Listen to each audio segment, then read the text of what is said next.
agambye ayogeddeko omutwalo ayogezaako omulongo ati emitwalo esatu omulundi gumu, emitwalo esatu emirundi ebiri, emitwalo esatu omulundi gumu. Waliwo sisita wano, sisita Sister Brown, nze ndi mutundu azuliddeko ku bitala akijjeeyo nekiddawo kiriwa Emma. Sister Brown, beginning is now. Era si ekyo kyokka. Tell me that. Omwana ono kabakuwoosa. May God bless you. Waliwo sayideno anti gomesa agambye ayogerezaako Sister White of America, Sister of America. Uyo omuli mu bikadde eriyo anti Gomez mayini. Person to imagine of what to be. Just imagining of it. It has never begun it. Will never begin anything. If you wish to begin anything, begin right now. In the name of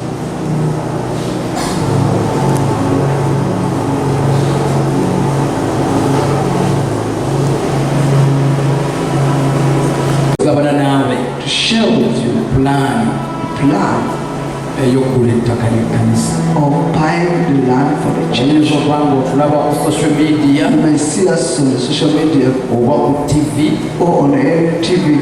plan kugula ettaka ly'ekkanisa. You want to buy a church. Osobola era okubeera empagi mu You kibiina. can be a pillar in this. Omusomi otandikidde ng'oliwa I read begin olunyiri lwa 20 on the 20th verse paka ku 22 up to the 22nd verse. Okuva essula 35 omulwabiri. omuyimbi y'okusisinkana There was a tent of the meeting kye tulina okukolako. which we should work upon. Musanga amaaso okwogera gye After Moses ne speaking, bava ne bagenda eri Yoswa they came to Joshua, ne banaatandika began saying, kino kye tugenda this okukola, is what we are going to do. kino kye tugenda This okukola. is what we are going to do. Era buli omu n'awaayo kye yawaayo. Everyone should be giving what is supposed to be With a given. willing heart. N'omutima ogwagala. With a willing heart. N'omutima ogwagaliza. Kyovulaba sirina kunyiikanyiikana kukolamu That's why to do anything okusobola okubaako ky'okola. that you may give. Balina okubaawo omutima You have a willing heart to do something kulwaweera for the tent kulwa Katonda. of God. Kabingi They brought much okusobola bwe balowooza. more than they could imagine. Olwaleero okusabira esitu Today pray for you Katonda okutugabira okusukkuluma nga that God may bw'alowooza. provide you beyond measure.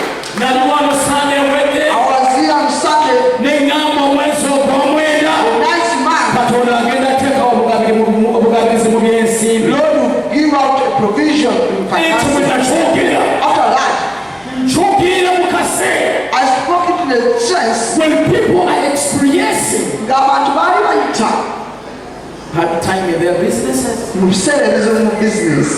because we have business people Abalikola bizinesi ekyalo and they share. ne bagabana naye We have people in politics, n'ebyobufuzi babimanyi they tell you what is there, ne bakubuulya ekiriyo. and everyone comes is like, please would you pray for us? Buli omu ng'agambana Things ebintu are not moving in the right direction. ebyo tebitambula mu mbeera nnungi. Things are not okay in our office. Things are not okay in our business. Tebitera bizinesi. Wakati nga biriko ebitatambula Bizinesi nga Mukama agamba God is saying, abo bennyini ngenda kuteekawo ekkubo. I'll pave the way. Kati oyingira omwezi ogw'omwenda Enter gw'amakubo. into this man. Mwene essaala ezaasawulwedda Prayers you made long time ago. erinnya lya Mukama In waffe the name Yesu, of our Lord Jesus omwana Christ, wa Katonda. the Son of the living God. Listen to this.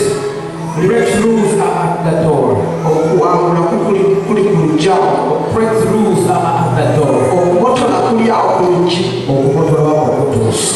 Your breakthrough is at hand. Okubotola Your breakthrough is at hand. All I will receive your breakthrough. The last month, I fasted. What has been? I have a confirmation. The sign of it.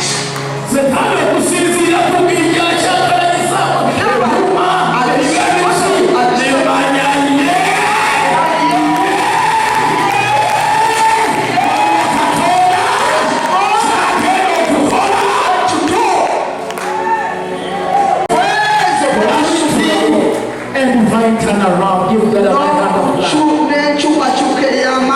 Give God a right hand of clap.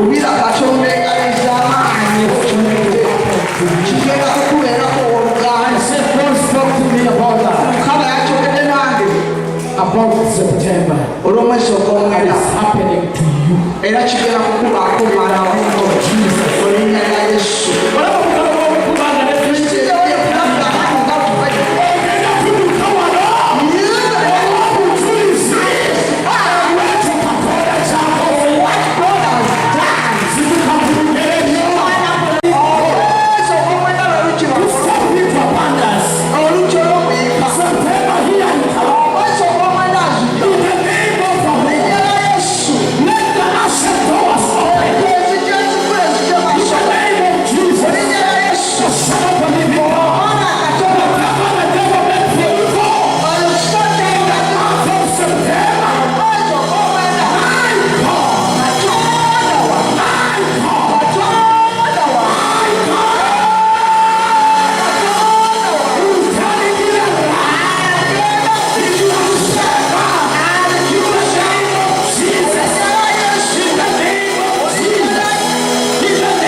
For the work of God, and you don't get it. Show me where it is. And got it. This is beyond your science and physics. They asked drawn from the water and came up.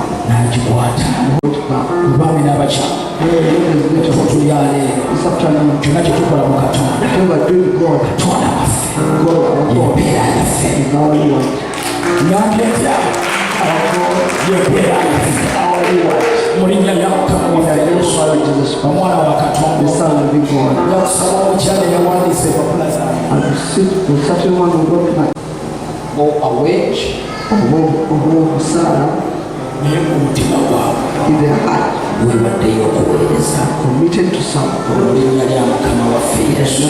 Jesus Christ, the Son of the God. By the grace of God, you allow me to listen to departments we have here. In the name of Jesus, the Son of the God.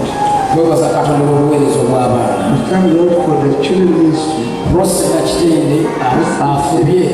Has tried. Listen, children. Plus Aida. Christine. And Christine. Despite that they have not been official, Elder Flavia has been official. Mukadde Muyomba, Elder Muyomba, ne Mukadde Nalo, bagenda, they are part of our church elders. They are part of our church elders. In the name of Jesus.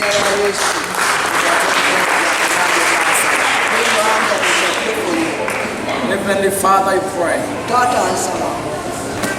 that you will fill them with wisdom, spirit of discernment, to take on this leadership position. In the name of Jesus. Above their understanding, let the Spirit of the Lord speak through them. In the name of Jesus, the Son of the living God. And today, we announce you in the name of the Father, and of the Son, and of the Holy Spirit. You are our church elders. We will wait to see and hear whatever the Lord is doing through you to establish and strengthen His work. In the name of Jesus Christ, the Son of the living God. Amen.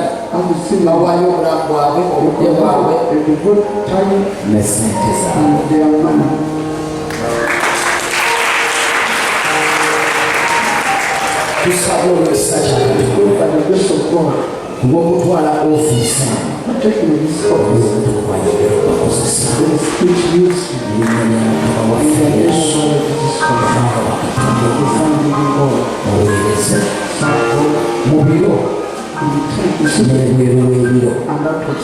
in the name of Jesus, the Son of the living God. Amen, amen, amen. Thank you so much. The Son of the living God. Amen. What you feel, God works beyond your feelings, your expectation, and how to perceive matter. During this time that we have had the youth, a lot has been happening. But there is a team that works behind the scene. You are going to tap the pillar in the house of God concerning finances. Your contact, you are doing it before God. Psalm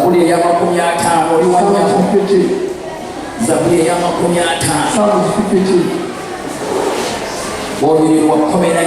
The 14th verse.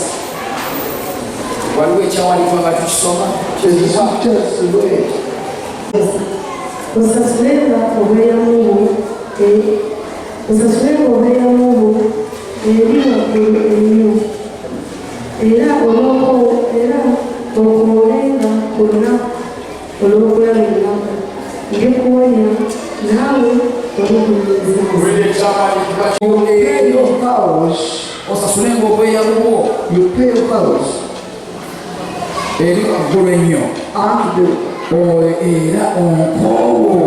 And call unto you in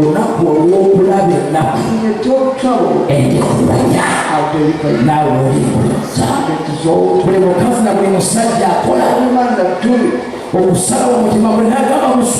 reading, Lord, I take the bondage to be part of the church, part of passion. Giving cash, or I made a prayer. I say, I'm giving the Son of Man, I'm giving to God. After giving the Father back to the Lord,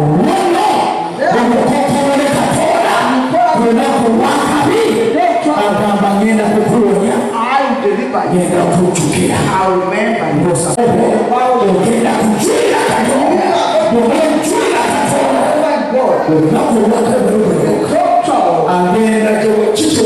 what did you do? I paid my bills.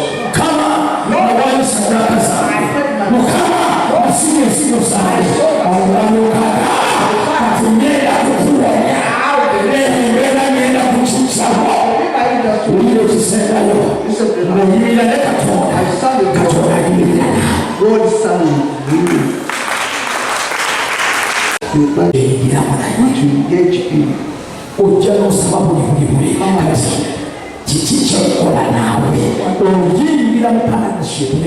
enter your partnership with God.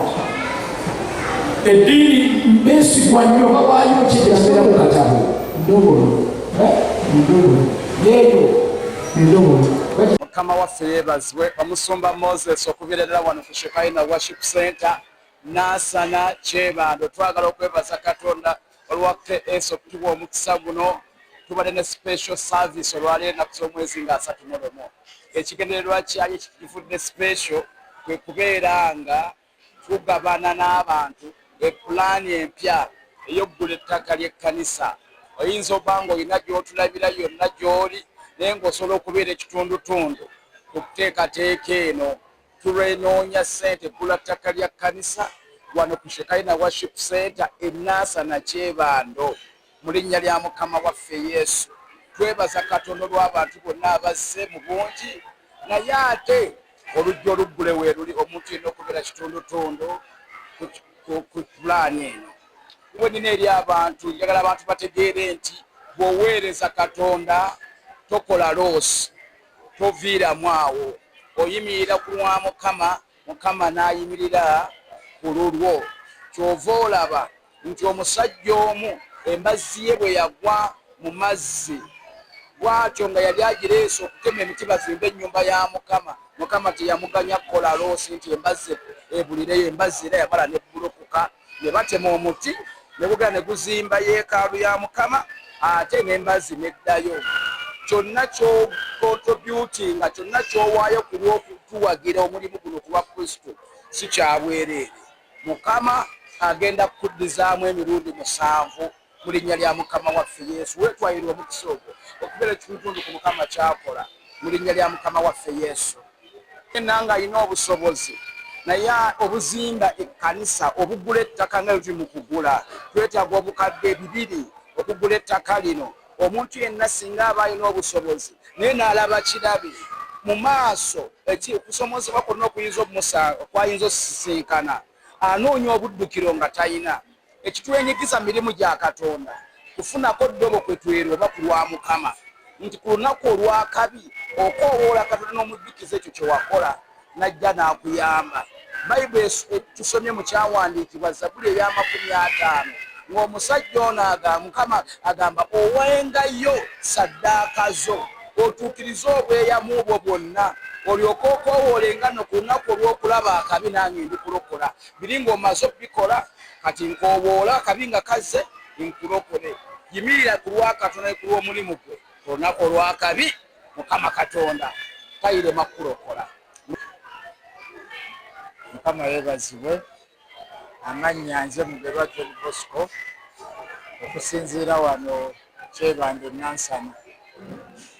Tusinzidde wano ku Shekina Worship Center ng'omukolo ogwaleero tukuba pulaani okunoonya ssente ezitaka wansi wa bukadde 2 nga ssente zino twagala okugulamu ettaka etusobola okuteeka kyaki yaffe kuba azipanaawo tupangisa. Twewadde timeline ya myaka 3 naye nga buli mwaka tusuubira okubaamu ne feesi 2 mu myezi 6 na mu myezi egyo 6 tubala at least kubanga tusobodde okufuna obukadde nga 5 ku 4. Tusaba bonna abasobola okutuyambako n'abatusobola okutuwayo ku ssente ezigula ettaka eryo nga tudduukirire. Tusangibwa wano Kyebando, omusumba yaffe ye Pastor Moses Awuyo. Neyanziza nnyo neyanze. Yeebazibwa ab'emikwano, nsanyusa okubanga nsanyusa obbalaba ab'emikwano abakozi ba KSTV mwebale tuwa omukisa guno okutukyalirako wano ku Shekina Worship Center we bansanze nga ndi omu ku basumba Kiwale nazaalibwa ku church eno era nga ndi musumba Samuel nga mpitiddwa ng'omugenyi olwaleero okubakwatirako oba okuzimbira wamu omulimu ogw'obwakabaka bwa Katonda. Era kino nkiweerera amagezi ng'abasumba ffenna. Singa ffenna tukwataganira awamu ng'abasumba n'owulira nti musumba alina kyakola, alina kyataddewo, alina pulojekiti gy'ataddewo naye nga yakugaziya bwakabaka bwa Katonda, singa ffenna tukwatira wamu ne tuba nga tuzimbira wamu omulimu gwa Kristo, amazima obwakabaka bwa Katonda buba bugenda kugaziwa. Nze ndi mwana wano ku Shekina Worship Center naye nga natandika omulimu ate Samuel gye nsumba. Ndi musanyufu nnyo kubanga batandise ekintu ky'okuzimba. Tuzze wano okugula ettaka erya Shekina Worship Center okugaziya ekkanisa n'okuzimba kubanga we tuli tubadde tupangisa nga Shikaina naye kati batuyise omukolo gubadde gwa papasiri kugula ttaka kuzimba kugaziya bwakabaka bwa Katonda. Ndi musanyufu nnyo ku lwekyo nekirala nebaza Mukama nti aba TSTV babadde wamu naffe ku mukolo guno okuzimbira wamu omulimu gwa Kristo. Omusumba waffe musumba mwesigwa bane tukwagala nnyo, webale kutwagala, webale kwagala Kristo, webale kuweereza ate noba ng'otwegasseko ku mulimu guno ogw'okugula ettaka n'okuzimba wamu n'okugaziya obwakabaka bwa Katonda. Amannya n'eddoboozi nze Mumbejja wa Yesu Zarango Jennifer, radio presenter ku Christos Life Radio Buloba nga wetusinziira. I love you so much. Shalom. Yebazibwa ab'emikwano, nsanyusa okubanga nsanyusa obbalaba ab'emikwano abakozi ba KSTV mwebale tuwa omukisa guno okutukyalirako wano ku Shikaina Worship Center we bansanze nga ndi omu ku basumba Kiwale nazaalibwa ku church eno era nga ndi musumba Samuel nga mpitiddwa ng'omugenyi olwaleero okubakwatirako oba okuzimbira wamu omulimu ogw'obwakabaka bwa Katonda. Era kino nkiweerera amagezi ng'abasumba ffenna. Singa ffenna tukwataganira awamu ng'abasumba n'owulira nti musumba alina kyakola, alina kyataddewo, alina projekiti gy'ataddewo naye nga yakugaziya bwakabaka bwa Katonda, singa ffenna tukwatira wamu ne tuba nga tuzimbira wamu omulimu gwa Kristo, amazima obwakabaka bwa Katonda buba bugenda kugaziwa. Nze ndi mwana wano ku Shikaina Worship Center naye nga natandika omulimu ate Samuel gye nsumba. Ndi musanyufu nnyo kubanga batandise ekintu ky'okuzimba. Tuzze wano okugula ettaka erya Shikaina Worship Center okugaziya ekkanisa n'okuzimba kubanga we tuli tubadde tupangisa nga Shikaina naye kati batuyise omukolo gubadde gwa papasiri kugula ttaka kuzimba kugaziya bwakabaka bwa Katonda. Ndi musanyufu nnyo ku lwekyo nekirala nebaza Mukama nti aba TSTV babadde wamu naffe ku mukolo guno okuzimbira wamu omulimu gwa Kristo. Omusumba waffe musumba mwesigwa bane tukwagala nnyo, webale kutwagala, webale kwagala Kristo, webale kuweereza ate noba ng'otwegasseko ku mulimu guno ogw'okugula ettaka n'okuzimba wamu n'okugaziya obwakabaka bwa Katonda. Amannya n'eddoboozi nze Mumbejja wa Yesu Zarango Jennifer, radio presenter ku Christos Life Radio Buloba nga wetusinziira. I love you so much. Shalom.